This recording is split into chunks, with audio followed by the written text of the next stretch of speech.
کیا آپ جانتے ہیں کہ نبی پاک صلی اللہ علیہ وآلہ وسلم سے جدا ہو کر ایک لکڑی کا تنا، خشک تنا جو نبی پاک صلی اللہ علیہ وآلہ وسلم کی جدائی میں رونے لگا؟ واقعہ کچھ اس طرح ہوا۔ علامہ اقبال رحمۃ اللہ علیہ نے اس کو یوں بیان کیا: من چے گویم از تو لائش کا چیست، خشک چوبے در فراق او گریست۔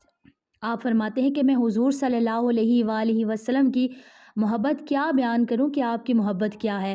ہاں اتنا جان لو کہ ایک خشک بے جان لکڑی نے حضور صلی اللہ علیہ وآلہ وسلم کی جدائی میں رونا شروع کر دیا تھا۔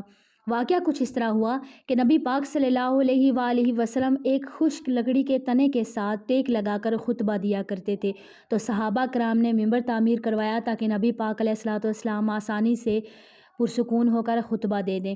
تو نبی پاک صلی اللہ علیہ وآلہ وسلم جب مسجد میں تشریف لائے تو اس تنے کے پاس سے گزرے تو اچانک سے وہاں سے رونے کی آواز آئی، سسکیاں بلند ہوئیں، تو صحابہ کرام پریشان اور حیران ہوئے۔